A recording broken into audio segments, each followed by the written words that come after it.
coisa muito interessante, falando sobre essa potência política, disso que está se construindo, disso que a gente pode avançar e tentar pensar de uma outra forma, inclusive ser um catalisador de uma mobilização para uma mudança mais profunda nesse país, um enfrentamento de fato real do que está acontecendo. E aí, com base nisso, enfim, preparei uma coisinha rapidinho com esse título polêmico: a importância de se ter um inimigo. É uma coisa assim que o pessoal de uma esquerda mais alinhada com os partidos políticos hoje colocados, né, o pessoal que gosta mais da ciranda, o pessoal mais ensolarado, acha isso ruim, soa Peraí, mal na Fernando, cabeça. parece que o nosso sinal caiu aqui, o pessoal tá alertando. Tá esquisita essa coisa do YouTube. Muito bem, a gente estava falando sobre esse tema polêmico aí que eu acho que me parece muito importante, que é a importância de se ter um inimigo, né?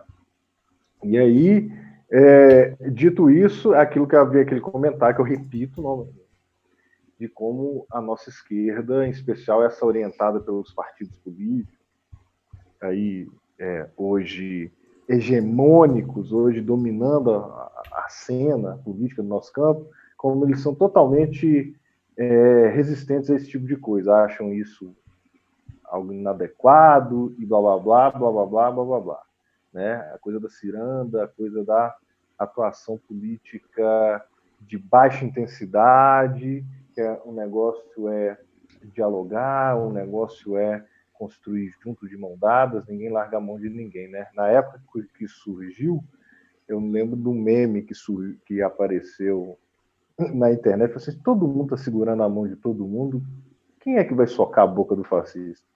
Enfim, é uma coisa para a gente pensar. E aí, com base nisso, eu queria fazer algumas considerações assim interessantes, até resgatando algumas coisas que eu já apresentei em outros momentos, né? Tem uma coisa que me impactou muito ao olhar para a minha vida, que é ter lido a tese 12 sobre o conceito de história do Walter Benjamin, é um filósofo marxista alemão. E nessas são várias teses, mas na tese 12 ele coloca algo bastante interessante, que é mais ou menos assim.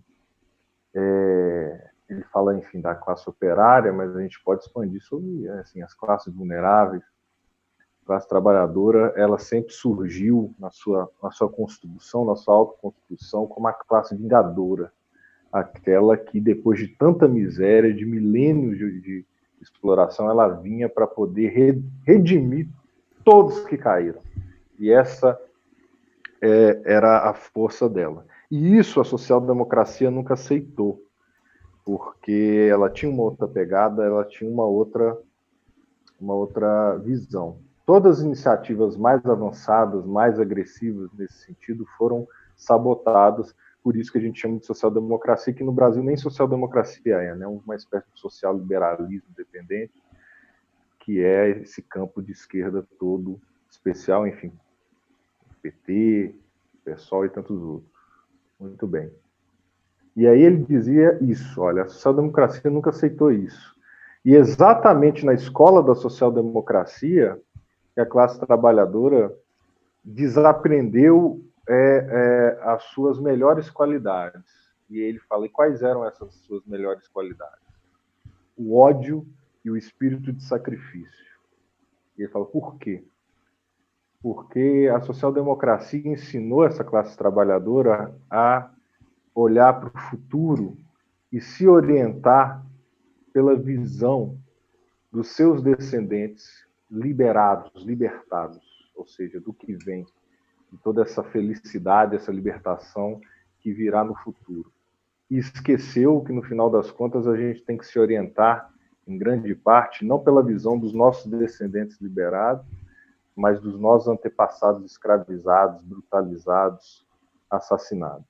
Quando a gente perde essa visão, quando a gente não tem isso na nossa frente o tempo todo, que é uma coisa pesada, né? A visão de todos que caíram antes da gente, de todas as Agatha Félix que morrem sem razão num enfrentamento irracional em termos de segurança pública, de todos os policiais que deixam seus filhos órfãos, porque participam disso também, enfim, de todo trabalhador morto em acidente de trabalho sem necessidade, por causa do descaso do seu patrão com relação à sua segurança, etc, etc. Todas as crianças que morrem de fome, de doenças preveníveis. Quando a gente esquece desse tipo de coisa, a gente perde uma força. Uma coisa que me incomoda muito, talvez incomode vários de vocês, é esse excesso de sorriso, de alegria que existe numa esquerda que enfrenta uma situação terrível e cada vez mais complicado. Parece assim, o Brecht falava num poema dele, lá aos que viram depois de nós, assim, aquele que atravessa a rua tranquilo e sorridente porque não recebeu a terrível notícia. Então é com base nisso que eu acho importante, eu já vim falando isso em outros momentos, que a gente tem que resgatar como um valor da esquerda o ódio. Não é uma coisa, não é uma afetação, enfim, filosófica isso. É muito importante que a gente volte a fechar a cara e é muito importante que a gente tenha essa força para bater de frente contra aqueles que nos querem escravizados, hiperexplorados e às vezes até aniquilados. Esse ódio transformador, um ódio de classe mesmo. E a gente tem que ter isso muito na cabeça, né? Eu carrego comigo, eu gostaria de compartilhar com vocês, assim, rapidamente, um pequeno poema que eu acho que resume muito isso. O que nós temos que levar no nosso coração? É de um poeta italiano chamado Franco Fortini, que escreveu isso em 1944. Esse poema pequenininho, ele se chama Canção dos Últimos Partisanos. Ele vai assim: na murada da ponte, a cabeça dos enforcados. Na água da fonte, a baba dos enforcados. No calçamento do mercado, a unha dos fuzilados. Sobre a grama seca do prado, os dentes dos fuzilados. Morder o ar, morder as pedras. Nossa carne não é mais de homens. Morder o ar, morder as pedras. Nosso coração não é mais de homens. Mas lemos nos olhos dos mortos e sobre a terra a liberdade havemos de fazer. E apertaram-na nos punhos os mortos a justiça que se há de fazer. É preciso que a gente tenha isso muito claro na nossa cabeça. Todos que caíram antes da gente. Que a gente feche um pouco as canjicas e tenha um pouco mais de pesar e de força e de ódio mesmo no coração. E para isso, o que ajuda, esse ódio sustentável, esse ódio potente, esse ódio dominado pela razão, que é sempre muito importante, senão ele vira qualquer outra coisa, a gente precisa de ter um inimigo. Isso é uma coisa que soa muito mal para o campo progressista. Um inimigo, a gente precisa de ter um inimigo. Sim, a gente precisa ter um inimigo. Um cara que falou disso muito bem é Umberto Eco, lá o italiano. E ele fala o seguinte: olha, o inimigo é tão importante que se a gente não tiver, a gente tem que inventar. A gente, infelizmente, não temos necessidade de inventar inimigos, eles estão aí. E a diferença de como se constrói o inimigo, que é sempre muito importante, faz a separação entre direita e esquerda. Direita e esquerda constroem os inimigos de forma diferente. Muita gente fala que direita e esquerda não faz muito sentido hoje no nosso país, eu acho por causa de um embaralhamento completo, né? Muita coisa que o PT faz, mesmo se reconhecendo como esquerda, fez ao longo dos seus governos. São coisas que, enfim, direitista puro sangue faria também. Existe essa meiuca, mas de toda forma essa diferenciação entre nós e eles, essa diferenciação entre esquerda e direita permanece importante. Eu vou tentar trazer alguns elementos nesse sentido, né?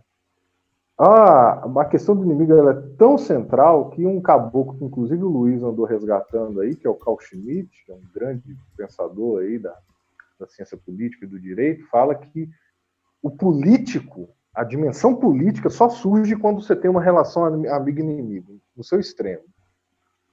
Ele, inclusive, estrutura a sua visão toda do que deve ser a política em torno disso. Você tem uma ideia como é que, para várias pessoas, a figura do inimigo é tão central. E a gente perde nisso porque nós não nos propomos a mostrar, a identificar qual o inimigo. E deixamos um vácuo. E esse vácuo foi explorado por Bolsonaro e pelo bolsonarismo, né? Nós tínhamos aí as grandes maiorias brutalizadas pelo avanço do neoliberalismo, brutalizadas pela hiperexploração típica de um país dependente, subdesenvolvido como o nosso. E essas grandes massas, essas grandes maiorias, com essa justa raiva, essa justa ira, mas, às vezes, sem o instrumental político para poder entender quem, de fato, ganha com essa situação terrível do povo brasileiro, estavam naturalmente abertas para poder ouvir alguma coisa, para poder receber uma dose violenta de qualquer coisa, e não fomos nós que demos. Quem deu foi o bolsonarismo, criando, como toda extrema-direita cria, um inimigo fictício e apontando. Aquele é o nosso inimigo. Qual era o inimigo? A esquerda. Qual era o inimigo? O comunismo. Enfim, os comunistas, melhor dizendo. E nós perdemos essa. E muita gente que poderia estar com a gente, especialmente essa juventude excluída, essa juventude sem futuro, sem horizonte, poderia estar com a gente. Mas não está, porque nós perdemos isso. Porque nós nos propomos a tentar entender e estar junto e legendar essa raiva, essa ira antissistêmica, antissistema, que as grandes maiorias nesse país já mostram, né? Essa descrença com as instituições, que de fato estão podres de cima a baixo, mas nós, nosso bom moncismo, a gente fica resgatando e não tenta dar o passo além. Isso que a população, que as classes vulneráveis equatorianas estão fazendo. Uma coisa que a gente vai discutir um pouco mais para frente. Muito bem. Como eu disse, a forma de construção do inimigo é o que diferencia esquerda e direita. Então, eu queria dar 3 elementos para a gente poder pensar sobre a questão de como é importante, como se constrói um inimigo. Primeiro elemento. Antes de mais nada, o inimigo construído pela esquerda, ele deve ser construído depois de estudo e muito método. De forma metódica. Sem estudo e sem método, a gente não consegue ler a realidade de forma adequada e a gente não consegue identificar quais são os nossos inimigos centrais. A gente precisa de acessar esse tipo de coisa para a gente poder ter uma leitura melhor. Mas aí o que acontece? Quando você fala de conhecimento, quando você fala de saber, a primeira coisa que vem na cabeça da galera, infelizmente, é o seguinte: então quer dizer que isso vem das universidades? Não, muito antes pelo contrário. Esse tipo de conhecimento, esse tipo de saber, nunca foi construído nas universidades brasileiras. Nunca. As nossas universidades, desde o seu nascimento, enfim, Darcy Ribeiro tentou mudar isso, Álvaro Vieira Pinto tentou mudar isso, Paulo Freire, de certa forma, tentou mudar isso, mas não deu certo. Eles foram, nesse aspecto, foram derrotados. A nossa universidade é uma universidade dependente, subdesenvolvida, de um país dependente, subdesenvolvido. Então, a nossa universidade nunca se propôs a resolver os grandes problemas do povo. Nunca se propôs a resolver os grandes problemas da nação. Então, nunca lá foi construído esse conhecimento que a gente precisa para poder identificar, para poder ler bem a realidade, identificar bem metodicamente quais são os nossos inimigos. Então, assim, esse saber, esse conhecimento sempre foi construído fora da universidade.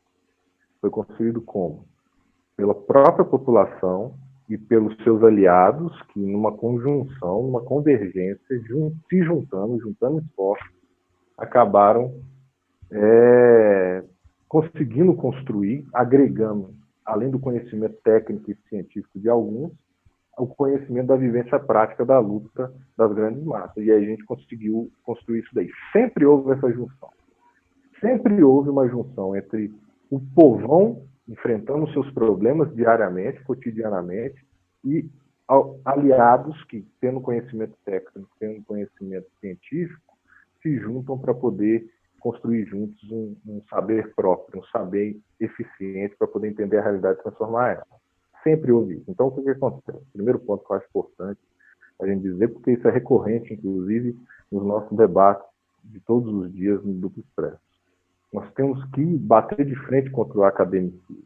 Nós temos que bater de frente com essa ideia de que o saber necessário para a gente poder fazer enfrentamento a quem ataca a nossa soberania, o bem-estar do nosso povo e as possibilidades, a viabilidade nacional do nosso país, né, de quem ganha muito com a desigualdade social brutal, violentíssima que existe no país, e as pessoas que têm condições de construir em cima disso é só quem está na academia, aquele conhecimento elitizado e tal. Não é por aí. Contudo, a gente não pode cair num outro desvio. Certos debates, cara, já estão há décadas e até mesmo há mais de séculos dentro do nosso campo. A gente não pode ter esse desvio do academicismo, mas a gente também não pode ter o desvio da outra ponta, que é o tal do basismo. O que é o basismo? O basismo é aquele que vai dizer que só pelo cidadão ser membro das classes populares, ele sabe tudo. Ele sabe o que tem que ser feito. Na verdade, no final das contas, nenhum nem outro. Se a gente não fizer convergir esses polos, o conhecimento técnico especializado junto com a vivência prática do povo, a gente não consegue sair dessa trava. E o fato de você dizer que eu sou isso, e exatamente por eu ser isso, eu individualmente consigo compreender toda a realidade, você está utilizando de uma categoria que é típica de determinados grupos aí pós-modernos, né, que é a chamada lugar de fala. Né? Você está no lugar de fala, você tem uma vivência, que é a sua vivência individualista, sua vivência individual, então você pode dizer sobre toda uma realidade. Não pode, não tem jeito. Você tem que avançar de outra forma. Você tem que ter um mínimo de método. Isso você constrói no dia a dia, e isso o Duplo Expresso vem construindo dia a dia, cada vez mais, essa massa crítica, né? Então a gente tem que abandonar esse racionalismo, esse anti-intelectualismo, que é uma coisa típica do pior conservadorismo, desde o enfrentamento à Revolução Francesa, lá atrás, já tinha essa mesma conversa, mas também a gente tem que parar de ficar romantizando qualquer grupo social. Nós temos que convergir, construir juntos, qualificadamente. Então, aí eu gostaria só de fazer uma pontuação para dizer o que eu acho que deve ser a função dessa comunidade que cada vez se torna mais orgânica e cresce cada vez mais, que é a do Duplo Expresso. Eu acho que ela tem uma função, para poder não usar uma palavra meio satanizada, né, que é a tal da vanguarda. A gente tem uma função de marco na estrada. E aí, hoje eu estou artístico, viu, Rômulo? Rômulo e Cal, companheiro. Então eu vou ler mais um poeminha para vocês aqui. Eu acho que fica muito, muito claro. Esse poema é de um cidadão chamado Ho Chi Minh, que foi um dos grandes guerrilheiros, grandes líderes ali da resistência anti-imperialista, venceu os Estados Unidos, venceu a França, 2 impérios, e é um caboclo maravilhoso, todo mundo tem que conhecer, uma das maiores figuras da história. Um velhozinho, magrelinho, pequenininho, com grandes líderes políticos de todos os tempos. E ele escreve um poema chamado Marco na Estrada. Ele diz o seguinte, como deve ser, né, a pessoa que está na luta, né? Ele diz o seguinte: nem muito alto, nem muito largo, nem imperador, nem rei. Você é só um marco na estrada que se ergue junto à rodovia. As pessoas passam, você indica a direção certa e impede que elas se percam. Você informa a distância que se precisa ainda percorrer. Sua tarefa não é pequena e toda a gente lembrará sempre de você. É um pouco por aí. Eu acho que essa é a nossa função. Nossa função, longe de ser os iluminados, aqueles que sabem, aqueles que não sabem, só por estarmos dentro dessa grande comunidade de mais de 30 e tantas pessoas, quase 40 mil pessoas no Duplo Expresso, a gente tem essa função de marco de estrada, um marco na estrada para poder apontar, talvez seja por aqui que a gente tem que compreender a nossa realidade. A gente pode errar? Claro, a gente pode errar. A gente está no debate, está construindo todo mundo junto. Mas a gente tem que ser esse catalisador. E a gente está fazendo esse papel e as pessoas têm que assumir esse papel também todo mundo da nossa comunidade tem que assumir esse papel de fazer isso nos seus diversos espaços de convivência. Eu acho que através disso daí a gente tem como discutir coisas muito interessantes. Lembre-se disso, marco na estrada. Muito importante. Aí um segundo aspecto, discutindo como se constrói o inimigo, esse aspecto é muito importante e que diferencia muito claramente direita e esquerda, é que o inimigo, para a esquerda, não é uma pessoa, nem um grupo de pessoas. O inimigo, ele é um projeto, ele é uma visão de mundo, ele é um programa político, ele é um conjunto de valores, o que seja, ele não é personificado. E se você personifica, você erra e você aponta para coisa muito, muito pior. A direita sempre tende a isso, ela personifica os inimigos imaginários dela. Hitler fez isso. Deus, ciganos, homossexuais, hoje em dia, né? Fascismo como um todo, mas também o bolsonarismo, aí, que esse fascismo de pé quebrado, aí, caipira, que é o esquerdista, né? O tal dos comunistas, onde estão eles, a gente tem que encontrar. Em outros países, e aqui também, infelizmente, está vindo nessa conversa o imigrante, né? O bandido como inimigo, o traficante como inimigo. Se você fizer isso, você não só erra na análise, você não consegue compreender o quadro geral, e de quebra você prepara o terreno para massacres, para grandes massacres e genocídios, até para poder dialogar um pouco com o que o Luiz sempre traz aí, desse genocídio que se encaminha não só no Brasil, mas no mundo. A gente tem que sempre tomar cuidado com esse tipo de coisa. E hoje, um dos grandes problemas que nós temos é essa forma de construção do inimigo que os Estados Unidos banca pelo mundo todo. E já aqui no Brasil, cada dia mais se fortalece. Você, Romulo, é um cara formado em direito, certamente já ouviu falar nisso, nessa conversinha do direito penal do inimigo, que é uma coisa que vive, que está dentro do nosso dia a dia como cidadãos brasileiros, e a gente não percebe direito. Isso já está aí, isso é uma cabeça de ponte penalista também. Você tem uma ideia, e isso é muito interessante, né? Os Estados Unidos, campeões dos direitos humanos, né? Human Rights, fica com essa mão de conversa e defende todos os direitos de todas as pessoas humanas no mundo. De fato, eles fazem isso. Mas aí o que eles fazem? Eles pegam determinados grupos, determinadas pessoas e simplesmente reconhecem que não são pessoas humanas. Esse é o segredo.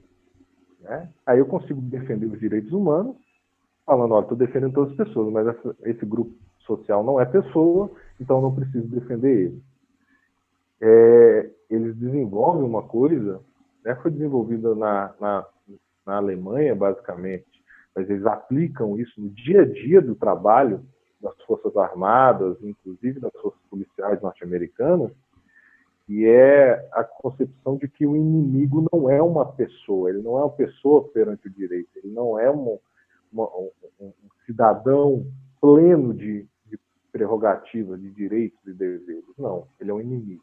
Se ele é inimigo, ele não é pessoa, e se ele não é pessoa, eu não preciso reconhecer os direitos fundamentais dele, os direitos humanos dele. Então eu posso fazer o que eu quiser. Com base nessa categoria de combatente inimigo, que eles utilizam mesmo, chama isso, enemy combatant, enemy warrior, as Forças Armadas norte-americanas, pelo mundo todo, constroem coisas como Guantánamo, como os black sites de tortura e execução, desaparecimento, né? Achei que você ia falar que constrói coisas como Al-Qaeda, Estado Islâmico. Sem dúvida, sem dúvida. Constrói essas guerras, essas cabeças de ponte em nome da guerra ao terror, né, que no final das contas geram esses efeitos que não são efeitos colaterais, são muito bem pensados, né? A construção de organizações como a Al-Qaeda, como o próprio Estado Islâmico, é algo que está dentro da equação, não é um erro, né? Não à toa que o pessoal não acreditava quando havia a guerra na Líbia, os correspondentes estavam lá. Se não me engano, eu lembro de ler texto do Thierry Meissan lá em Trípoli, falando que a Al-Qaeda estava operando junto com as forças especiais norte-americanas e ninguém acreditava. E isso vem ocorrendo também na Síria, né? A Al-Qaeda na Síria ali trabalha com as forças especiais norte-americanas, com as forças especiais europeias, da OTAN, né? Tranquilamente, não tem muita conversa. E continua essa conversinha da guerra ao terror, e quem está fazendo enfrentamento a esse terrorismo, que não é um terrorismo islâmico, né? Um terrorismo salafista, wahhabista, né? A gente tem que deixar isso bem claro, porque não é o Islã e o islamita que é um terrorista. É um grupelho minúsculo, ultra-radical de extrema-direita, que não representa o Islã, não representa as nações islâmicas, não representa a religião islâmica, que faz esse tipo de coisa, né? Os takfir, se eu não me engano, os wahhabitas, alinhados inclusive com a Arábia Saudita, os salafistas, né? Salafistas é um grupelhozinho dos sunitas que fazem esse tipo de coisa, né? A gente até utiliza para poder falar assim, nossa, as pessoas muito xiita, né? Muito radical. Na verdade, o xiismo é o mais tranquilo dentro dessa conjuntura aí de grupamentos terroristas, né? A maioria deles são sunitas e são a minoria da minoria da minoria do sunismo. Mas vai construindo essas coisas todas e aí assim fica. Todo mundo se matando, os pobres do sul global se matando, eles vindo daqui até aqui fazendo a operação deles lá de ganhar muito dinheiro com a miséria global. A miséria brasileira é a miséria global. Fazem isso. Muita gente boa por aí cai nessa esparrela de achar que inimigo é isso. Inimigo é aquela pessoa imediata que está na sua frente. Inimigo é o Fernandinho Beiramar. O inimigo não é. Você tem que saber fazer essa leitura e isso faz a diferenciação entre esquerda e direita. Né?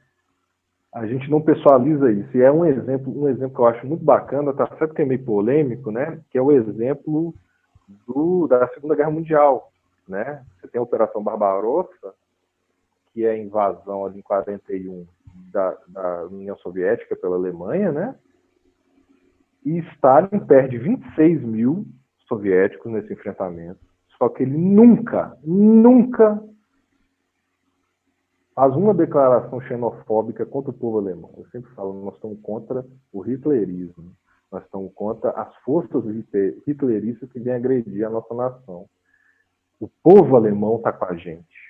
Atenção, povo alemão, se levante, se rebote. Ele sabia que, inclusive, a grandíssima maioria tinha votado no projeto hitlerista, mas ele sabe compreender que o inimigo não é a pessoa, não está identificado no indivíduo, é no projeto, que às vezes as pessoas entram com as melhores das intenções, são enganadas, manipuladas e assim ficam.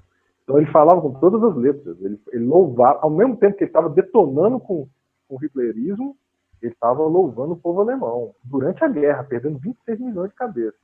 A gente tem que ter essa clareza, né? Aconteceu a mesma coisa com a China e os Estados Unidos. A China batendo pesado no imperialismo estadunidense, mas nunca deixou de louvar, de convocar o povo estadunidense, falando, cara, esse pessoal não atende os seus interesses, isso não é interesse de vocês, isso é uma política externa das elites e tal. É inclusive diálogo que a cúpula do governo chinês e até do governo da Coreia lá popular tinha com os Black Panthers, por exemplo, né?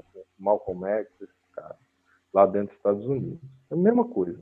Então, o que no final das contas a gente tem que ter como referência? Não importa quem você é, não importa o que você pensa de si, não importa o que os outros pensam de você, importa o que você faz. E com base nisso, você consegue fazer uma análise interessante, identificando quem são os operadores, seja desse inimigo, que é o inimigo, esse projeto, essa visão de mundo inimigo, e quem não é, né? O inimigo, a gente tem que ter na cabeça que é muito importante ter um inimigo pelo seguinte: ele define a sua identidade e ele também te provê de um obstáculo contra o qual você pode medir o seu sistema de valores. Você precisa de alguém contrapondo a sua posição para você poder medir qual é o seu sistema de valores, qual a viabilidade, e esse obstáculo, ao ser ultrapassado, mostra qual é de fato o valor que você está sustentando, qual a visão de mundo que você está sustentando, o que você deve abandonar, o que você deve reformular, o que você deve avançar. É importante ter esse inimigo, claro, porque ele te constrói, ele te define. Sem um inimigo, a gente fica perdido, sem um determinado referencial. Então, pegando isso como referência, conseguindo ver que o inimigo é um projeto, é um grupo de valores, às vezes um programa político, e não é uma pessoa, você consegue avaliar certas coisas, né? Você consegue, por exemplo, compreender como membros da classe média estão junto da luta, né? Eu acho que eu posso falar de duas pessoas aqui agora, né? Você, Romulo, e eu. O Carlos eu não sei porque, enfim, ele está aí escondido, mas pelo menos nós dois. Por mais que nós estejamos dentro de uma determinada classe social, a gente faz todo dia um trabalho que desconstrói, inclusive, a própria posição de privilégio dessa própria classe. E é com base nisso que você consegue compreender como membros das classes populares também trabalham, às vezes, muito afim contra seus interesses.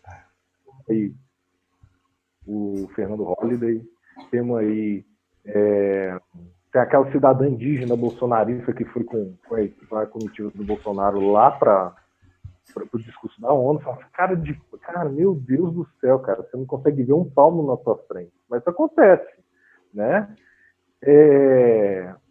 Tem aquele cidadão também, que eu esqueci o nome, que ele é homossexual e ele é pró-Bolsonaro, tira foto com ele, tudo mais, um maquiador, uma coisa esquisita, né? E é dessa forma que você consegue compreender sindicato pelego, né, amarelo, tá aí a força sindical para poder mostrar, né, sindicalismo organizando trabalhadores contra os trabalhadores.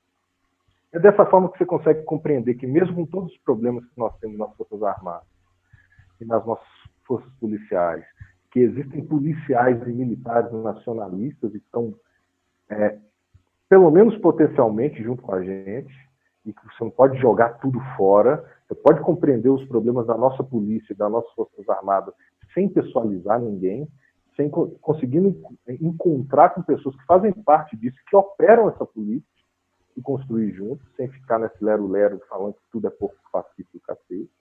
Né? É com base nisso. Né? Então, em suma, os inimigos os nossos inimigos, os inimigos da esquerda consequente, eles são pessoas, eles são projetos. É o entreguismo, né? É o imperialismo, né? É a desigualdade social, dentre tantas outras coisas. Então a gente tem que ter essa clareza também para a gente não errar.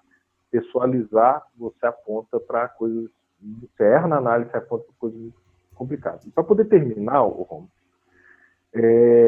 um outro elemento que eu acho importante para a gente poder discutir aí é que dentro dessa construção de como reconhecer o inimigo, a gente tem que também ter um pouco mais de clareza, de saber reconhecer quais são os inimigos principais, quais são os inimigos secundários, o que é inimigo e o que não é inimigo, o que é inimigo, o que é adversário, o que é inimigo, o que é potencial aliado. Senão a gente começa a falar muita merda, a fazer muita merda. A esquerda desaprendeu isso. Ela desaprendeu isso. A direita faz muito melhor do que nós. Ela consegue avançar nisso. Né? São várias situações que a gente pode ver como a esquerda perde isso. Ela não consegue fazer uma análise fina de quais são as contradições primárias, quais são as contradições secundárias, o que você tem que atacar, o que você tem que deixar de lado. Por mais problemático que seja, você tem que deixar de lado naquele momento. Então você atacar o que está de central. E aí eu queria dar um exemplo que aconteceu agora, quinta-feira, para mostrar como é que a nossa esquerda é completamente perdida. Completamente perdida. Que foi a votação no Congresso da PEC 308 de 2014, que é uma PEC que cria a polícia penal, uma espécie de polícia penitenciária, cria uma carreira policial para os agentes penitenciários do país. Muito bem, olha só o que aconteceu. Eu já estou terminando.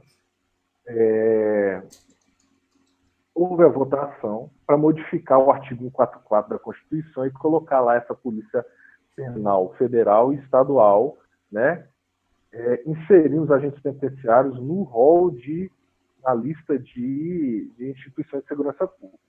Muito bem. Aí, quando foi para ter a votação, ali mais ou menos um dia, um pouco antes, o que aconteceu? A pastoral carcerária, né, o IBCCRIM, que é o Instituto Brasileiro de Ciências Criminais, que é o mais importante em ciências criminais do Brasil, um dos maiores da América Latina, e dezenas e dezenas e dezenas de instituições assinaram uma carta contra a Polícia Penal.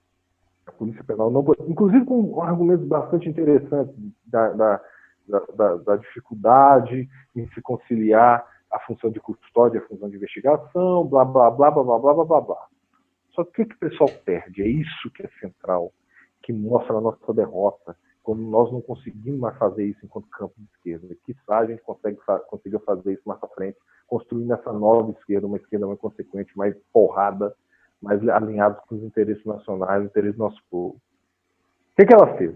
Ela fez isso, sabe por quê? Porque ela lê os textos, ela lê os livros de criminologia crítica e fica nisso. Muita gente ou é um bando de almofadinhos que só lê para pesquisa, mas não está na luta cotidiana do povo, ou então são organizações de pessoas, enfim, impactadas pelo problema, que exatamente por não terem essa convergência de uma possibilidade de compreender metodologicamente, compreender com saber mais rigoroso o que está acontecendo, acaba se perdendo entrando nisso. Né? O que o pessoal perdeu nisso? Olha só que loucura. Primeiro, olha, coisas que uma esquerda consequente tinha que colocar na mesa e que passou longe desse posicionamento contra que atacou essa aprovação da Polícia Penal. Primeiro, não importava o que os grupos, enfim, de esquerda, de direita, humanos falassem, porque a articulação estava feita para fins de aprovação da Polícia Penal dentro do Congresso. O pessoal não sabia disso. Parece que não consegue ver como é que o jogo político é pesado, que às vezes você queima a carta se você ficar falando coisa que não vai te trazer dividendo político nenhum positivo. Só vai se queimar. Se você não consegue vencer uma batalha, não entre nela. Recurso. Isso é assunto básico, né? Você tem que entrar com... Por causa disso também, né? Você tem que entrar com superioridade de força. Se você não vai ganhar, não entre em combate. Se você não tem condições de ganhar, você não entra em combate. Primeiro isso, né? A esquerda não tinha condições de desconstruir isso. Aí houve esse problema. Segundo, né? Dentre as instituições, a gente está falando muito de segurança pública, dentro das instituições do sistema de segurança pública, a mais degradada enquanto classe trabalhadora, enquanto grupo trabalhador, degradada nas suas condições de trabalho, degradada das seus direitos enquanto trabalhador mesmo, que gera, inclusive, muita doença psíquica, gente se ferrando o tempo todo, são os agentes penitenciários. Tem uma coisa que a esquerda deveria se aproximar dentro da segurança pública, é dos agentes penitenciários. São os mais degradados, são os mais escanteados, mais do que a polícia. Né? A gente tinha que estar junto dessa galera. Por que a gente não está? Por que a gente se presta a escrever cartinha e falar merda sem conversar com as entidades de classe? Né? O que vocês estão pensando? Por que vocês estão pautando isso? Né? Terceiro, a classe dos agentes penitenciários ela é muito interessante de trabalhar, e eu já aqui em Minas Gerais já comecei um trabalho desse que foi interrompido quando eu fui para Brasília. Eles são um grupo de trabalhadores de segurança pública que, surpreendentemente, é bastante coesa e bastante blindada contra a interferência do crime organizado. Tanto o crime organizado, enfim, PCC, Comando Vermelho e tudo mais, mas também ela é bastante blindada na interferência do crime colarinho branco, ou seja, interferência governamental para interesses, enfim, escusos, interesses aí corruptos. É uma classe muito interessante de ser trabalhada, de trabalhadores precarizados, lidando com a ponta de lança do negócio, com o que é de pior na segurança pública, que é o sistema prisional brasileiro, que é um negócio falido, uma masmorra terrível, e a gente está junto desses caras. E por último, aí encerro mesmo, que eu acho que só isso daí já merecia essa galera aí que tomar uma paulada na cabeça, alguma coisa assim, porque dá deixar muito... O pessoal não consegue fazer esse tipo de análise fina do jogo político. A criação de uma polícia penal hoje, dos agentes penitenciários, ou seja, uma carreira de agentes públicos que ficam responsáveis constitucionalmente de exercer o poder de polícia dentro das instituições prisionais, que eles já fazem de certa forma hoje, mas agora você tem a institucionalização constitucional de uma polícia penal, de um órgão policial penitenciário dentro das cadeias, é a melhor estratégia hoje para evitar o quê? A privatização do sistema prisional, que é o que há de pior. Ou seja, por mais que a classe dos agentes penitenciários tenha suas dificuldades, tenha seus problemas, temos problemas graves de tortura e tudo mais, a contradição central é tentar barrar a privatização. Porque quem quer a privatização do sistema prisional?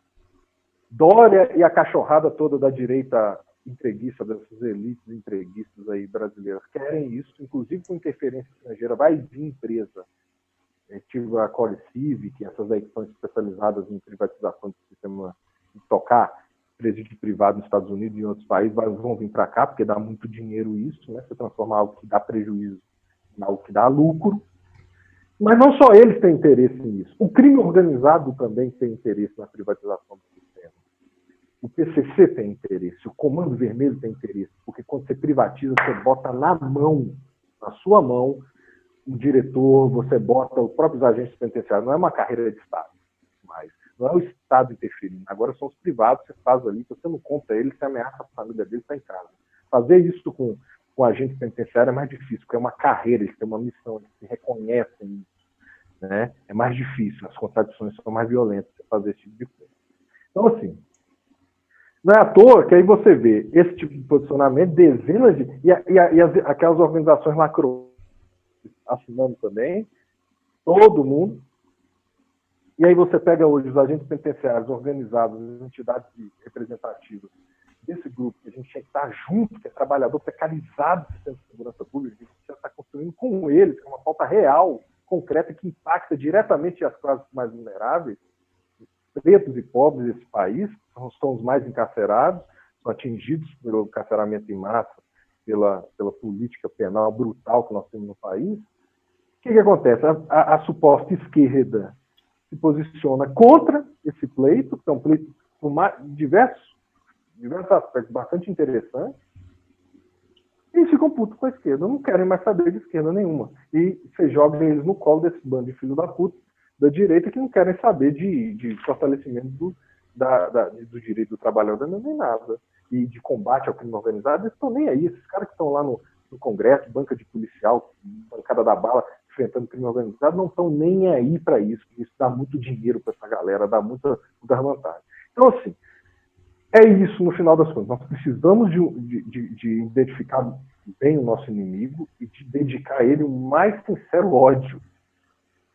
Mas como você identifica isso? Você identifica isso com método, com estudo que a gente tem que estudar. Se você não tem tempo de assistir um Duplo Expresso, vai ler alguma coisa, toma isso como se fosse igual remédio. Às vezes a gente não está acostumado com isso, mas é como se fosse remédio, 1 horinha ali, pelo menos por dia, para fazer tua cabeça se formar bem. Você que é dona de casa, você que é pipoqueiro, você que é porteiro, você que é faxineira, como a nossa querida expressional aí, que inclusive fez uma intervenção sensacional algum tempo atrás.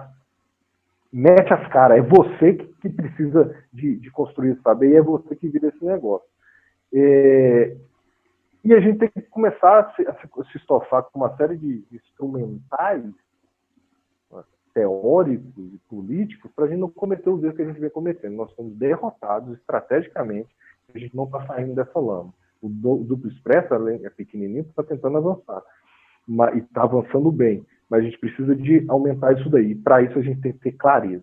O que nós precisamos de derrotar, quais são os nossos inimigos, quem são eles e como a gente consegue chegar numa vitória aí no futuro próximo, se Deus quiser. Algo mais ou menos por aí. Não sei se eu me fiz claro, mas é uma coisa que a fala do Luiz e as discussões que a gente tem no Duplo Expresso, mais diversos meios, né? Telegram, próprios programas, o chat, me trouxe isso daí. Eu queria trazer isso para você. Claríssimo, Fernando. Muito obrigado aí por esse seu comentário. Eu queria sugerir algo a você e ao Qual Soberano, que é o seguinte. Aqui já está ficando tarde, a gente teve esse problema na entrada do YouTube e também depois com essa derrubada do sinal aí no meio, que é o seguinte, de fazer só uma rodada hoje, e se vocês acharem ainda necessário vocês voltarem na quarta-feira os dois. Pensem aí, depois a gente termina de combinar, porque eu vou passar ainda para o Caos. Mas antes de passar para ele, queria mostrar o seguinte. Primeiramente, pedir a você, Expressionauta, que compartilhe mais uma vez o link dessa transmissão agora, dessa segunda parte, que é um novo link no Facebook. Eu já fiz isso, então aquele compartilhamento lá no seu mural, nos grupos, no Messenger, nos Stories, etc., porque a audiência não voltou a mesma que estava antes, está metade. Então eu peço para você que faça esse esforço aí, mande para o WhatsApp, tem que refazer tudo, porque começou um link novo, fomos derrubados, vamos investigar aí as causas, já foi difícil entrar, entrou, aí ficou ruim, travando, caiu, agora voltou falando que está um pouco melhor, mas que já teria dado aí algumas travadas também. Tá complicado, o YouTube tá complicado. Já falei não é para supor que isso aí tá garantido, não. Uma hora ou outra eles caçam. Não vai ser a primeira vez, já fizeram isso com alguns canais cujo discurso eles disseram que era extremista. Quem diz se é extremista ou não? Baniram todos de uma vez, Twitter, tal, tudo. Para fazerem isso é um pulo. No Facebook já falam que nosso conteúdo é invisível. Então a gente precisa que, enquanto estamos lá, você ajude a gente a vencer a censura algorítmica, compartilhando, para que aí sim a gente reforce as nossas redes independentes. Então, a lista de e-mail lá no canto direito superior do site, a notificação no navegador no canto esquerdo inferior e também o grupo e o canal no Telegram. É importantíssimo que você fortaleça essas redes aí, coloque lá para a gente ter o contato para, no dia, na eventualidade do pessoal caçar a nossa voz nessas plataformas. Bom, antes de passar para o Caos, eu queria dizer o seguinte, uma Expressionauta aqui encontrou a citação que eu mencionei aqui do Ciro Gomes naquele vídeo, em que ele fala que não ia se envolver diretamente na campanha do Fernando Haddad, naquele segundo turno, que, como nós falamos aqui, era uma farsa por ele ter enterrado o áudio do Bolsonaro pedindo Caixa 2, isso está na primeira parte do programa, antes da gente ter sido derrubado, e eu tenho essa informação já há um ano, que isso teria sido a razão do Ciro Gomes não se engajar naquela campanha, ele também recebeu essa informação de que a campanha do Haddad tinha o áudio do Bolsonaro pedindo Caixa 2 e que ia enterrar. E, desculpa, eu acho compreensível. Não votei no Ciro Gomes, mas eu tampouco, se fosse ele, faria isso. Até eu próprio, não por essa informação do Haddad ter enterrado esse áudio, eu não consegui votar nele. Eu acabei votando em branco, mas deveria ter anulado, como eu falei aqui. Então foi a Laura Andrade que falou o seguinte, ó. Na época, Ciro Gomes falou, abre aspas, claro que todo mundo preferia que eu, com o meu estilo, tomasse um lado e participasse da campanha. Mas eu não quero fazer isso por uma razão muito prática que eu não quero dizer agora, porque se eu não posso ajudar, atrapalhar é o que eu não quero. Razão muito prática que ele não falou naquele momento para não ser acusado justamente de atrapalhar o Haddad. Bom, se era uma coisa que ia atrapalhar, certamente era uma coisa que deporia contra a postura do Haddad. E eu reafirmo aqui que eu recebi de uma fonte próxima ao Ciro Gomes, que teria sido a informação também checada, recebida e checada por eles lá na campanha, de que o Haddad tinha o áudio do Bolsonaro pedindo Caixa 2, que foi compartilhado com a Folha de São Paulo, e que no final, tanto a Folha de São Paulo como a campanha do Fernando Haddad decidiram enterrar o áudio do Bolsonaro pedindo Caixa 2 para o disparo em massa de mensagens pelo WhatsApp. Então era uma farsa aquilo, e aí eu, pegando aqui, eu encontrei inclusive o vídeo, que está aqui num canal, eu acho que é um canal de direita, enfim, que está dizendo assim, Ciro Gomes neutro no segundo turno, PT esperava apoio. Bem, não foi neutralidade, ele declara voto no Haddad, mas fala que não vai se envolver na campanha. Vamos ouvir aqui o ex-governador e ex-candidato Ciro Gomes.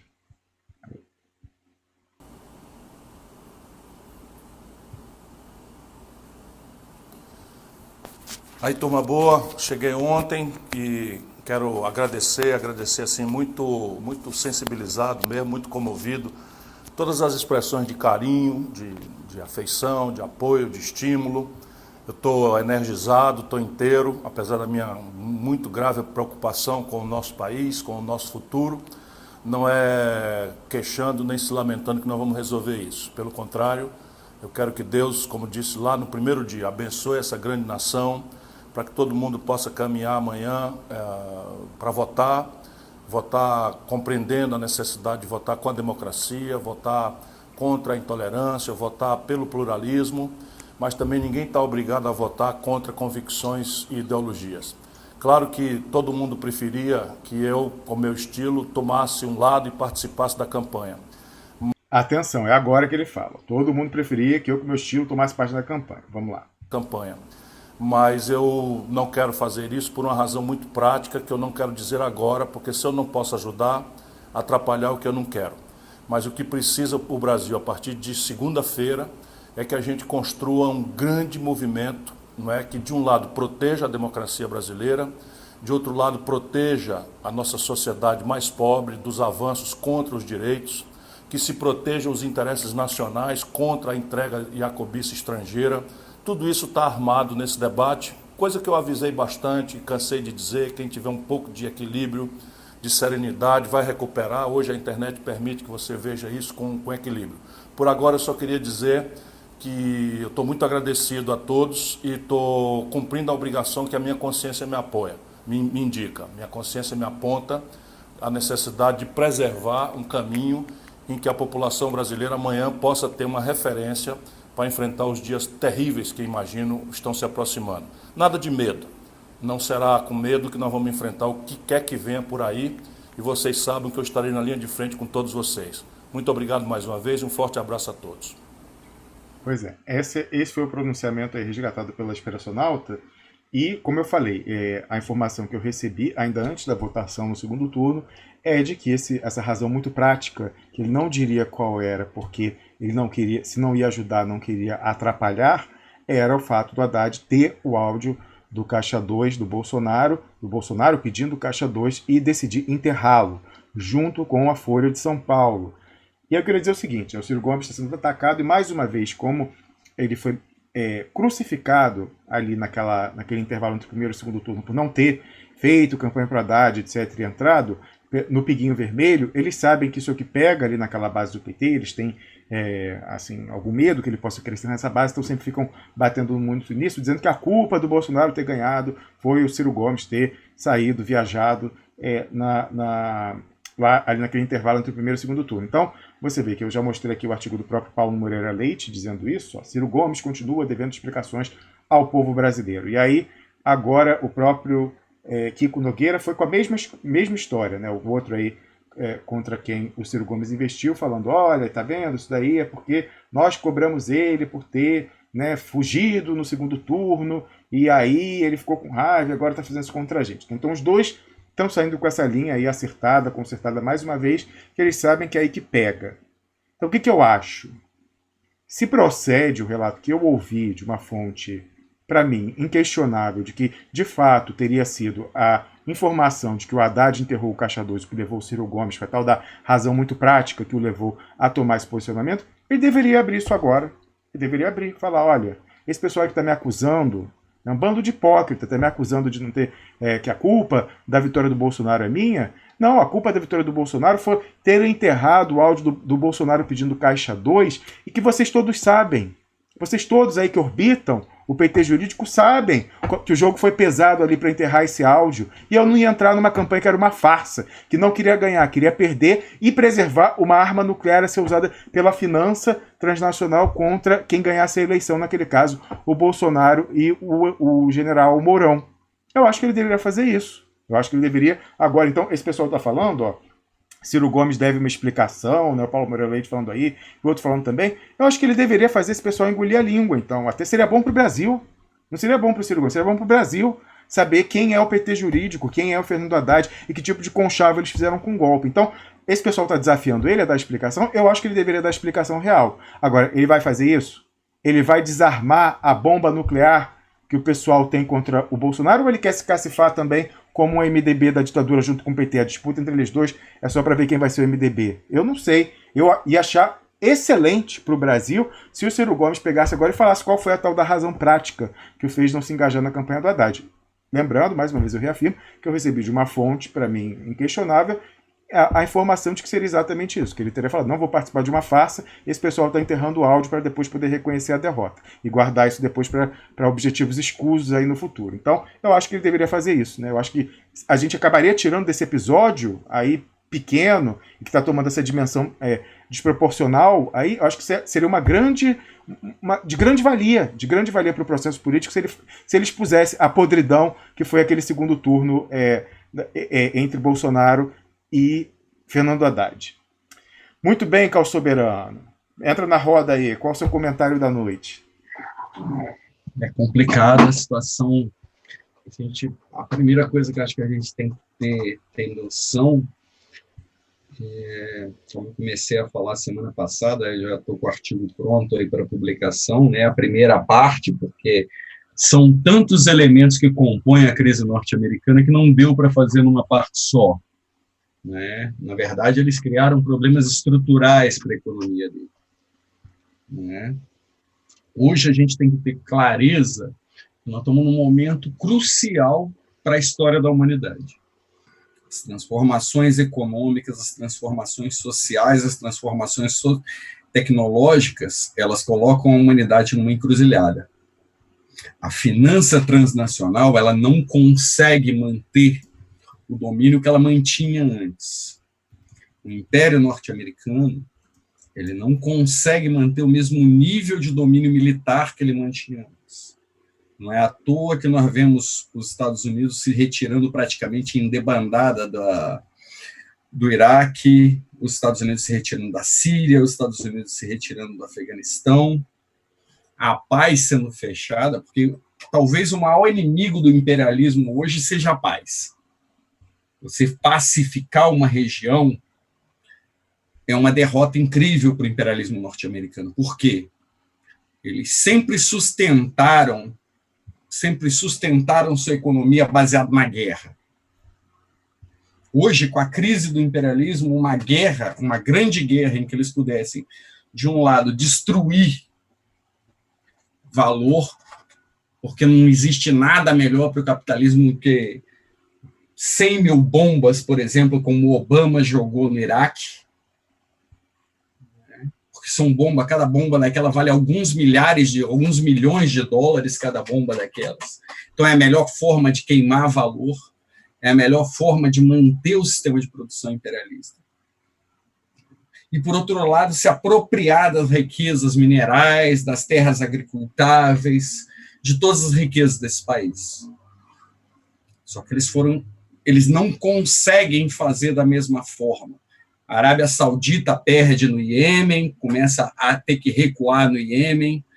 O Trump largou os curdos na mão, como você falou, os curdos são sempre o marido traído, eles sempre vão ser os últimos a saber, são sempre entregues à sanha da potência da vez, porque eles não têm poder de barganha, o povo curdo, infelizmente, não tem poder de barganha, é um desastre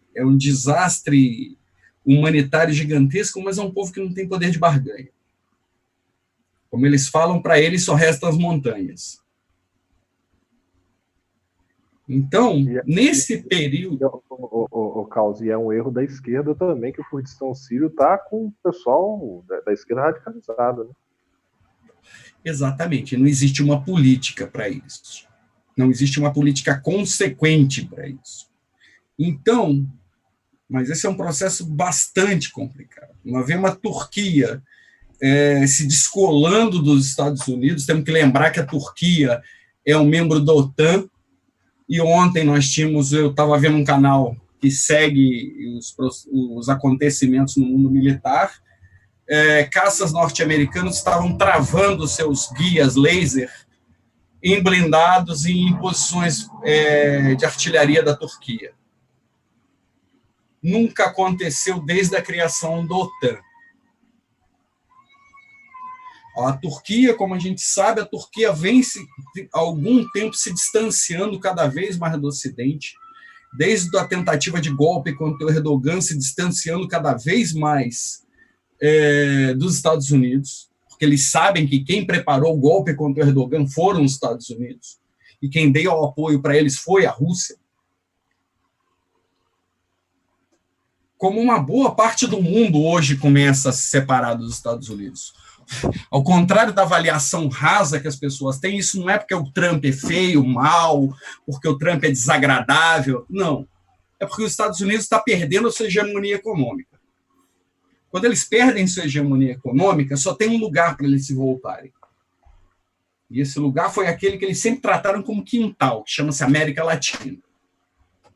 Os últimos acontecimentos que nós temos visto na América Latina, eles são frutos diretos disso daí. O Lenin Moreno tem que aplicar, é forçado a aplicar esse pacote no Equador devido a isso. Se eles não recolonizarem a América Latina, não aumentarem seu processo de extração de riqueza, seu processo de domínio sobre as riquezas minerais, sobre as terras agricultáveis, sobre a água, sobre a energia da América Latina, o Império Americano não tem condições mais de sobreviver. Um dos mecanismos é o mecanismo de financiarização. O mesmo processo que é aplicado nos Estados Unidos de extrema financiarização, ele é aplicado no Brasil, ele é aplicado em toda a América Latina. Essa semana nós tivemos notícia do quê? O Banco Central já quer permitir a criação de contas em dólar. Nós temos que ter bem claro que é o seguinte: o imperialismo norte-americano ele não tem a mesma condição que ele tinha anteriormente de imposição pela força militar. O Oriente Médio deixa muito claro, o Norte da África deixa muito claro que isso está acontecendo.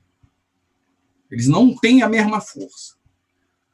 Só que eles vêm desenvolvendo há muito tempo uma nova arma, que é a dominação de espectro total. É a guerra econômica, são os detalhes, a guerra psicológica, a manipulação tanto de esquerda quanto de direita através das fundações, seja o MBL através indiretamente da Fundação Koch, seja as mídia ninja da vida, as ONGs através dos Soros, que são braços criados para criar justamente isso, esse processo de manipulação, que está entranhado, por exemplo, na academia brasileira. Quanta gente a gente vê indo com aquela bolsa maravilhosa para o exterior? Aquela bolsa que você que ralou anos aí na academia, você não consegue um salário que é metade daquela bolsa. E o cara, de repente, aquela bolsa maravilhosa para estudar na Espanha, para estudar nos Estados Unidos, em Harvard, esse negócio que o pessoal enche a boca para falar, para estudar na Inglaterra. Por que será? Por que será que o pessoal consegue essa bolsa? Qual o interesse? Por que é tão interessante? Porque a formação de uma base ideológica para destruir o nacional, a organização nacional e popular nos estados subalternos. É parte do processo de dominação. Então, a gente tem que ter bem claro que o processo legal, como a gente fala, a gente insiste, a gente é chato pra cacete com a questão do Patriotic Act, isso daí tem uma razão. Porque isso é um elemento de dominação que está sendo imposto sobre o nosso país. Assim como a lawfare, através da Lava Jato, por exemplo, no governo da Dilma, destruiu 3,7% do PIB brasileiro, atacando a Odebrecht, atacando a Petrobras, atacando os nossos grandes campeões nacionais. Nós tiveram vários equívocos nessa política. Concordo que tiveram vários equívocos.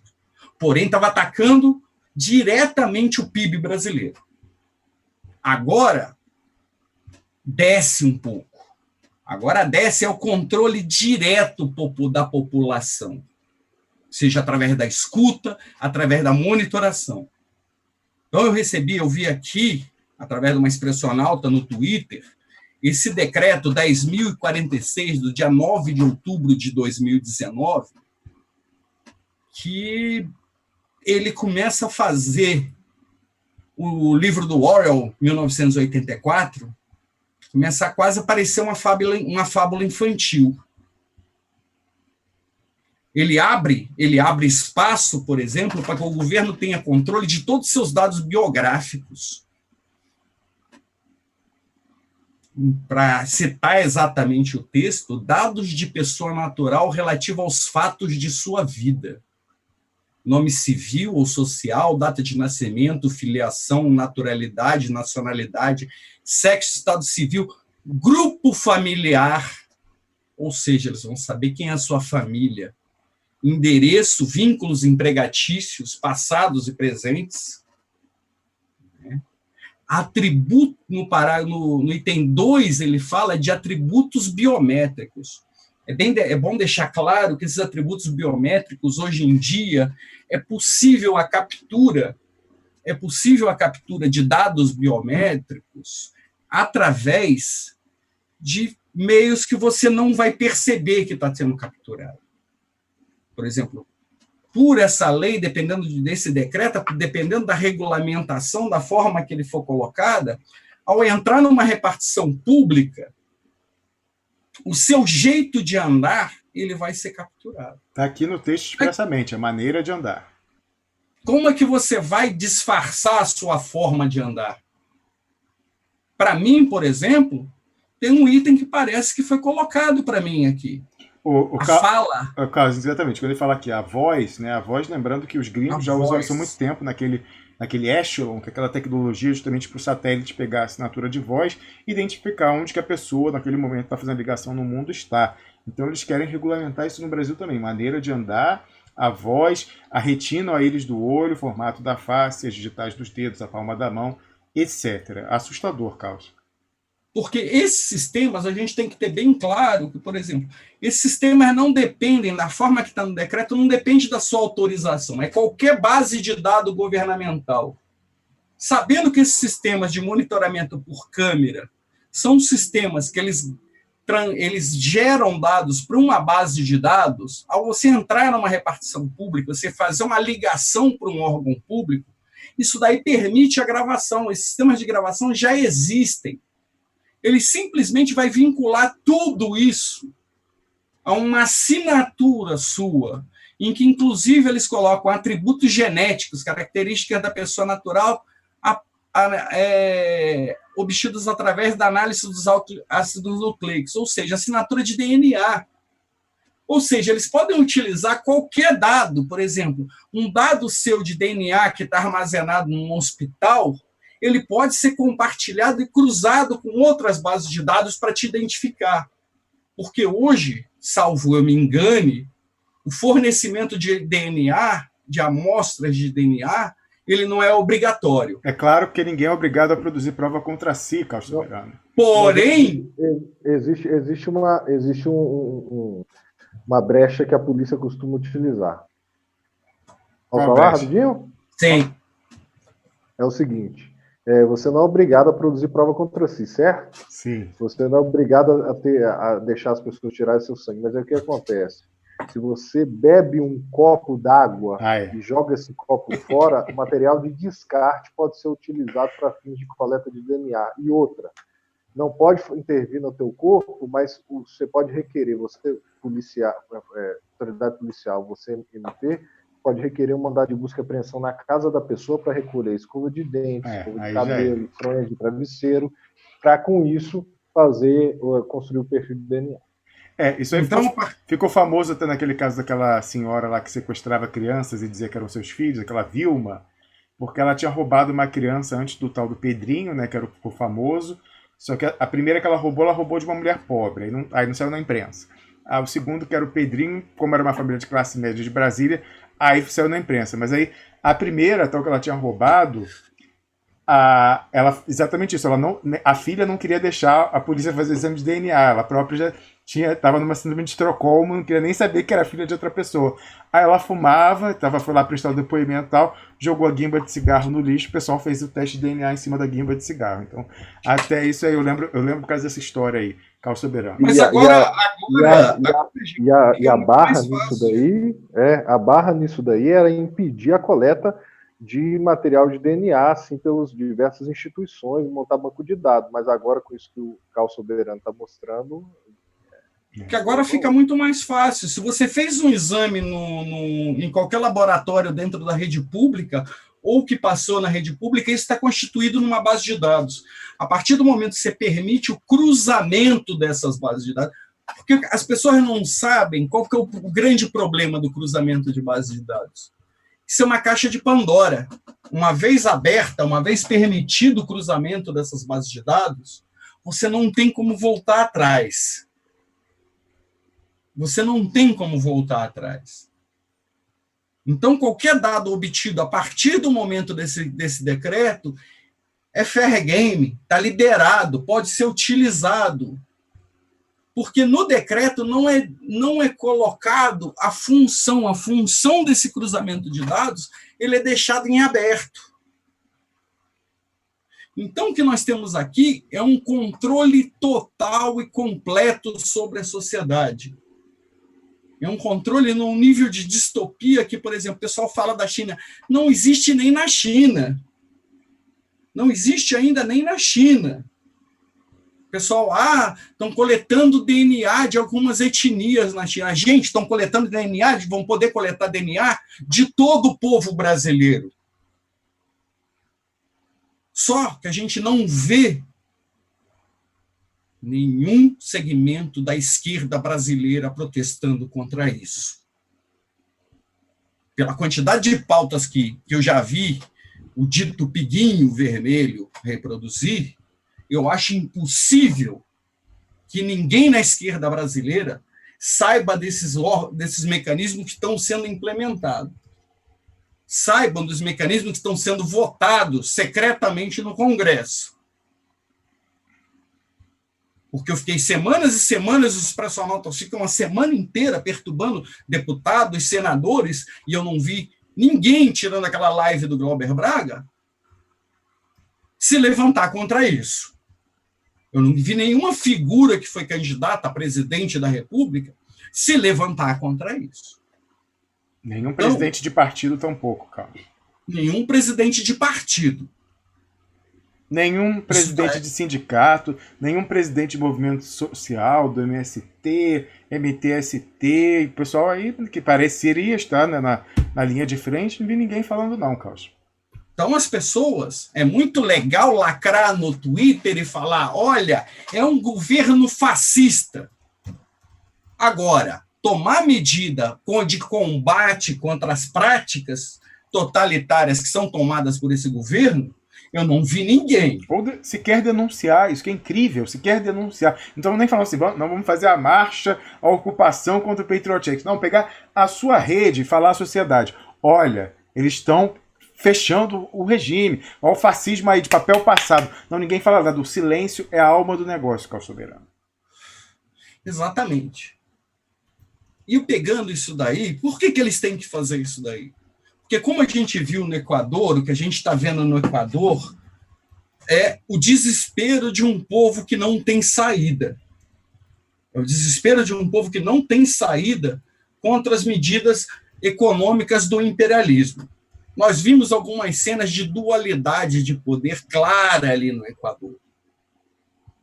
Nós vimos, por exemplo, eu cheguei a acompanhar, estou acompanhando bem esse processo do Equador, né? Agora, quando a AE vai para negociar frente à violência absurda que está sendo imposta pelo governo Lenin Moreno, né? Contra o povo indígena que está nas ruas se manifestando contra o absurdo desse pacote, da imposição desse pacote do FMI, né? A CONAIE chama para negociar, né? Mas a partir de uma posição minimamente de força, tá certo que aparentemente o nível de força deles para enfrentamento já está chegando em um ponto muito difícil, porque toda a máquina do Estado, toda a máquina de comunicação está sendo jogada contra eles.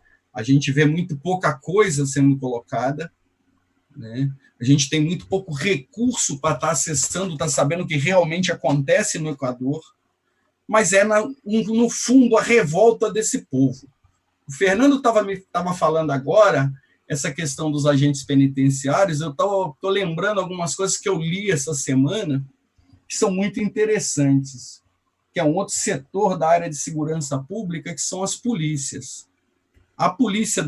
Os policiais da Bahia, por exemplo, né, eles decretaram greve na terça-feira. Os policiais do Rio Grande do Sul estão em mobilização, estão se mobilizando. A polícia aqui de São Paulo, tem umas 2 semanas, fez uma manifestação.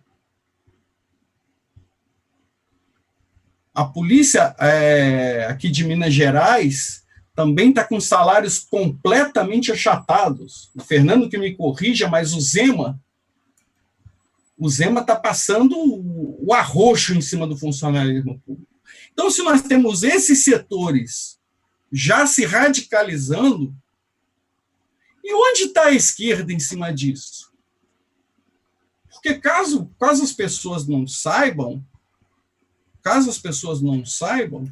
o policial médio, o policial que está ali na rua, aquele cara, se ele não fizer um bico para sobreviver, uma vez eu estava falando com um policial de Brasília, ele estava me falando um negócio seguinte, e eu acho que Brasília é o que mais ganha no Brasil, que se o policial ele não faz o bico, que é ilegal, ele não tem condições de sobreviver com dignidade.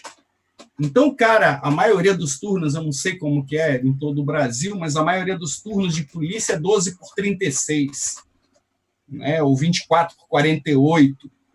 Então, o cara, na sua hora de folga, ele vai ter que fazer bico de taxista, vai ter que fazer bico de segurança, vai ter que fazer bico de Uber para sobreviver. Então, o cara que já vive um estresse a vida inteira dele, o pouco tempo de descanso que ele tem, ele vai ter que fazer bico. Porque senão ele não consegue alimentar dignamente a sua família. Esses caras são explorados da mesma forma. E a gente, o que a gente faz? Em vez da gente atacar o comando que reprime esses caras, que forçam eles a agirem como cães de guerra contra o povo trabalhador, não, a gente chega e grita porco fascista na cara desse cara. Em vez da gente falar igual nós falávamos nos anos 80, você aí fardado também é explorado, nós chamamos o cara de porco fascista agora. Você vai querer achar que esse cara vai ficar do seu lado, ou ele vai querer sentar a borracha em você? Então, se a gente não tiver uma compreensão que o Brasil está caminhando para uma crise, e essa é uma crise que se dá por um processo de enfraquecimento do Estado, desmoronamento do Estado. Quando a gente fala desmoronamento do Estado, minha gente, a gente não está falando, não está uma brincadeira, isso não é uma hipérbole. Não é uma hipérbole. É porque algumas carreiras de Estado já não têm condições de funcionar como deveriam. O mesmo nível de falência que a gente vê na saúde, que a gente vê na educação, estão em outros setores do Estado. Ou nós geramos uma aliança com esses setores, ou quando o bicho pegar, esses setores vão vir contra a gente. A polícia no Brasil é um setor primordial para ser discutido pela esquerda. A esquerda está se voltando cada vez mais contra a polícia.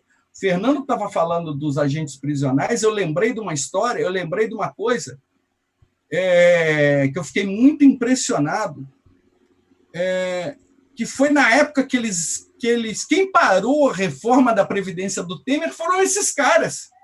Verdade. Foram eles que invadiram o Congresso, soltando bomba dentro da sessão do Congresso. E agora a esquerda, não, polícia não queremos mais uma polícia, é repressão. Aí, Carlos, enquanto o grupelho dos movimentos e partidos estavam lá tomando uma bombinha ou outra, já correndo e voltando, quem estava na linha de frente, caindo para dentro da polícia, eram os agentes penitenciários. Naquelas manifestações que ocorreram em Brasília, né? Exatamente. Eles estavam indo para frente, eles estavam enfrentando olho no olho. Enquanto o bate-tambor toma uma ou outra coisinha, já faz meia volta e volta para dentro dos seus ônibus e volta para suas unidades federativas. Então, se a gente não vê as contradições que ocorrem dentro desse pessoal, das forças de segurança pública hoje, igual estão fazendo um massacre que estão fazendo com o pessoal de R2 do Exército, se o cara ficar inválido, por exemplo, para suas funções militares, ele não vai ser mais reformado, ele vai ser devolvido para a vida civil, mas sem nenhum direito. Igual eles estão fazendo com o pessoal da reserva, que vai perder muito em suas aposentadorias com esse projeto do Bolsonaro. Tudo isso são contradições nas forças de segurança. Porque essa gente também está sendo massacrada. eles também estão sendo massacrados, policiais estão sendo massacrados. Quando a gente fala de genocídio, não é só genocídio do povo trabalhador, o civil, o paisano. Esse pessoal se mata, se suicida constantemente. O índice de suicídio entre policiais militares no Brasil inteiro é imenso. Eu não sei em outras categorias da polícia, das forças de segurança, mas eu sei que, por exemplo, no Exército, o pessoal que estava no Haiti, o nível de suicídio era altíssimo também. Eu não sei o restante das forças de segurança. E a esquerda simplesmente vira as costas para esse pessoal e chama de porco fascista. Se a gente não criar um movimento de unidade nacional e popular que atenda às demandas desse povo, que a gente atenda a demanda do trabalhador, do morador da periferia, da pessoa que está ocupando terra, da pessoa que está ocupando moradia urbana, do policial, do trabalhador industrial e de um grande setor da classe média, nós vamos ficar o quê? Postando hashtag no Twitter? Quando o estouro da Bolsa vier, quando a crise econômica estourar aqui no Brasil, esses setores vão ficar totalmente perdidos. Totalmente perdidos. A esquerda não dá uma solução para esse pessoal.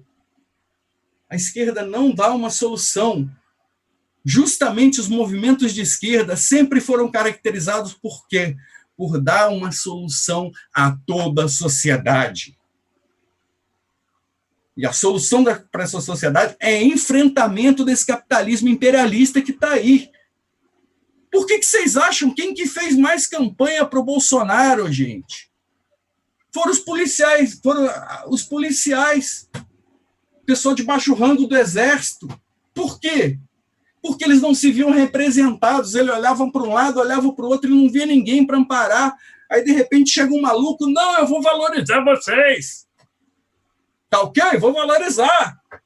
Cadê a valorização deles agora? Quando a gente tem, por exemplo, teve manifestação de polícia civil em Brasília, chamando o Bolsonaro de traidor, por que foi? Porque ele não contemplava eles na reforma da Previdência. Isso que a esquerda é incapaz de entender. Se a gente achar que vai ficar fazendo bandeira para grupinho de lacração... Como o Carlos, é pior do que incapaz de entender, os caras fazendo meme. Se ferrou, olha aí, Foi isso aí que a gente viu. Exatamente, exatamente. Então você vai transformar esses setores em inimigos.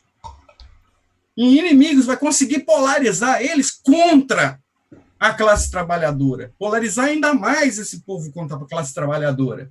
Se a gente não tiver esse entendimento, num momento de agravamento extremo da situação, das contradições entre o pessoal de reserva do Exército, o pessoal de R2 do Exército, o pessoal das polícias militares, o pessoal que é agente penitenciário, o pessoal que é guarda, que também deve ser uma situação desgraçada, que são os guardas civis. Se a gente não ver, não estender a mão para eles, isso não vai acontecer. Para mim, uma das grandes coisas, por exemplo, que dentro de toda a lacração esconderam da Marielle Franco, que era talvez um dos principais legados dela, é que ela atendia viúvas de policiais militares que tinham tombado no exercício do dever. Ela era uma das poucas vereadoras que ia lá e perguntava como é que você está, o que aconteceu, como é que você está, tem condições de sustentar, você está recebendo sua pensão. E esse legado dela foi simplesmente apagado. Ficou só. A Marielle virou uma figura de lacração, sendo que um dos principais trabalhos que ela fazia foi apagado. Então, ou a esquerda recupera essa capacidade de falar para todo o povo, que é a característica dos grandes líderes nacionais e populares da história da América Latina. Getúlio Vargas falava para o exército, falava para os trabalhadores, falava para a polícia. Perón falava para a polícia, para o exército, para os trabalhadores, para os camponeses. O Chaves, conseguiu fazer o que ele fez a duras penas na Venezuela porque ele conseguiu o apoio do exército. Então, meus amigos, se vocês forem continuar falando para 1% da população, para 2% da população, para aqueles pessoal legal que junta com você no Baixo Gávea, para falar que o governo é fascista, enquanto faz ciranda, para o pessoal da Praça São Salvador, ou o pessoal da Vila Madalena, vocês não vão conseguir nada. Vocês vão continuar naquela história, no passarão, e eles vão passar por cima de vocês com o coturno batendo. Mano, eu odeio esse negócio de não passarão, porque desde a Guerra Civil Espanhola, quando ele surgiu lá com a Passionária, com a Dolores Ibarruri, que quando você fala não passarão, os caras passam. Desde 36, 37, 38 do século XX, enfim, Guerra Civil Espanhola. É terrível. Eu acho que você é tão ocupado que tem que abandonar isso mesmo. Com certeza. Isso daí dá um azar desgraçado. Isso daí é um azar desgraçado. Eu prefiro o símbolo da sniper russa, com seu fuzil cruzado no peito, a Senhora Morte lá, eu esqueço o nome dela, que era aquela sniper russa que matou mais de 100 alemães. Lyudmila Pavlichenko. Lyudmila Pavlichenko. Eu acho que é melhor a gente adotar... E a Rosa Chanina. É melhor adotar a Rosa Chanina e a Lyudmila Pavlichenko como símbolo do que esses gritos histéricos de derrota. Porque derrota não é bonito, gente. A gente tem que entender que é muito romântico. Lutar na clandestinidade. A resistência. Nós não temos que fazer resistência, nós temos que fazer ofensiva. Ou nós abandonamos esse espírito idiota de resistência e partimos para um espírito de ofensiva, ou a derrota ela é garantida. Eles estão criando todos os instrumentos para o fechamento do regime. É muito diferente, nessa sociedade atual, com todos os mecanismos tecnológicos que existem, você se esconder. Se eu consigo, com dados públicos de internet, rastrear uma pessoa, você imagina todos os dados coletados sobre você, todas as pistas digitais, todas as pistas biométricas. Tenta andar numa grande cidade, tenta andar 150 metros sem achar uma câmera. Tenta achar um lugar que não tem um celular. É isso que a gente vai estar enfrentando. Então, ou a gente muda o nosso foco da forma de luta e passa a fazer também, em vez dessa divisionismo idiota que ocorre nos campos de esquerda, que é um divisionismo idiota, por quê? Na verdade, cada item que você possa dividir é utilizado contra nós. O fulaninho acha isso, mas eu acho aquilo mais um. Beltraninho acha aquilo mais um, mas eu acho aquilo mais um, menos dois, mais três, mais quatro. Enquanto as grandes pautas nacionais, as grandes pautas que são necessárias para salvação do nosso país, que as questões de soberania, as questões nacionais e populares, as questões de defesa dos direitos mínimos do povo, são deixadas de lado. Isso tudo é secundário. É muito mais importante discutir a última lacrada ou a última metada. Sinto muito, eu não tenho tempo para discutir isso daí. Eu prefiro muito mais acompanhar aqueles pontos, por exemplo, a entrega da Embraer, agora que vão botar de férias coletivas 15 mil trabalhadores. Isso daí é o começo do facão que vai passar. Eu prefiro muito mais discutir a entrega dos campos do pré-sal. Eu prefiro muito mais discutir previdência e deixar essas porcarias que essa gente resolve discutir de lado, sempre cuidando para uma coisa, sempre cuidando para olhar o traidor que está dentro da sua trincheira. Porque enquanto você está mirando no inimigo, ele vai te dar um tiro nas costas. Mas tirando isso, tirando o traidor explícito, tirando o traidor, eu acho que como você falou, a gente é um marco na estrada. Eu acho que muito mais que um marco na estrada, Fernando, Eu acho que o Duplo Expresso, hoje em dia, ele funciona como um aglutinador. Ele funciona como um aglutinador daquelas forças que, infelizmente, hoje, mais do que forças, são indivíduos, são pequenos grupos que estão dispersos por aí, tentando achar um horizonte mínimo para lutar, tentando achar um horizonte mínimo de luta. Eu acho que essa a grande força, acho que é por isso que tanta gente se dedica, com a intensidade que se dedica, como o pessoal que faz os recortes, o pessoal que faz a moderação, que está lá enfrentando no dia a dia. Eu acompanho o pessoal, eu sei quantas horas eles investem por dia. Eu ia falar perdem, mas não. Eles investem por dia. Porque eu acho que quem está aqui está investindo um tempo. Está investindo um tempo numa tarefa que é preciosa para o Brasil.